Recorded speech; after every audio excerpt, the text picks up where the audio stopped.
Really? I only do that, I think, third days doing only this case, because this case can compromise, it can ruin Bolsonaro. O caso Queiroz seria apenas mais um entre os incontáveis casos de rachadinhas em gabinetes de parlamentares de todo o Brasil, não fosse por um detalhe crucial. Ele seria usado como peça-chave para o desgaste de Jair Bolsonaro, um conservador que ocupara a presidência da República sem o aval do establishment. Um dos braços do sistema, a mídia, abriu caminho para a derrubada de Bolsonaro muito antes da escalada autoritária do Supremo Tribunal Federal. O escândalo denunciado por mim, envolvendo a jornalista do Estadão Constância Rezende, me rendeu uma perseguição jamais vista vindo da grande mídia contra um jornalista independente. Em áudios gravados durante uma entrevista de Constância, divulgada em um site francês pelo jornalista Javad Halib, a repórter do Estadão admite que estava trabalhando somente no caso de Queiroz há 30 dias, porque aquele caso poderia arruinar Jair Bolsonaro. Really? I only do that, I think, third days doing only this case, because this case can compromise, it can ruin Bolsonaro. Constância ainda diz que o Conselho de Controle de Atividades Financeiras, o COAF, entregou documentos sigilosos para alguns jornalistas. Can I just ask, you said that it's like a financial thing. Is that it's like a government organization or it's like a private one? Government organization. Can I ask what it's called? The name is COAF. COAF. C-O-A-F. C-O-A-F? C-O-A-F. Okay. Yes. And, I mean, have you spoken to them at all? Or they, like, did you request documents from them? Or do you speak to people who work there? Or is that just like a... Yes, I have these documents.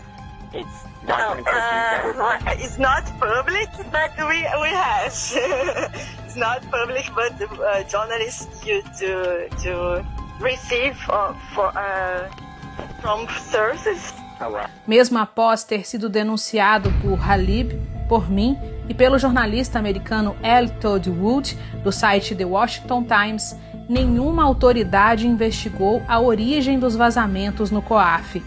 A jornalista do Estadão é filha de Chico Otávio, figurão da emissora Rede Globo.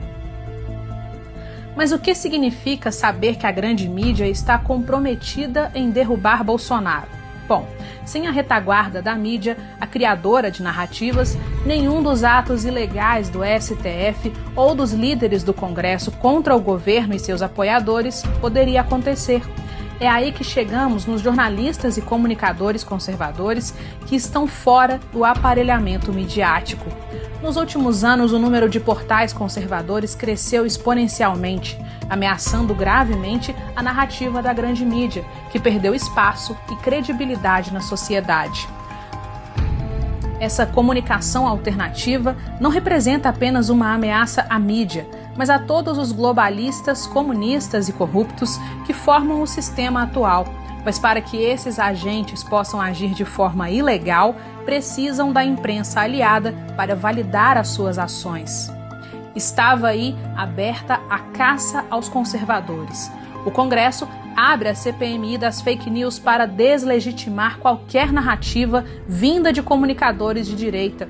Logo depois, o Supremo segue o fio com o inquérito ilegal das fake news. Começa a prender apoiadores do governo, fechar jornais e determinar que a Polícia Federal invada a casa de pessoas comuns.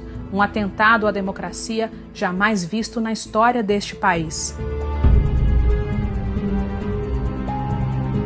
Mesmo sem que houvesse nenhuma reação do governo em prol dos perseguidos, dentre centenas de investigados, Fabrício Queiroz é preso após a construção narrativa da mídia de que as supostas irregularidades do ex-assessor teriam alguma relação com Flávio Bolsonaro ou com a sua família.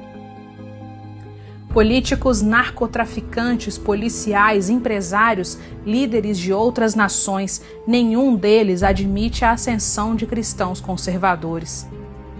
Os próximos ataques do sistema serão ainda mais violentos. Os limites do absurdo já foram ultrapassados. A história do Brasil ganha páginas sombrias de uma ditadura que tem apenas um objetivo: aniquilar a verdade. De Belo Horizonte, repórter Fernanda Salles.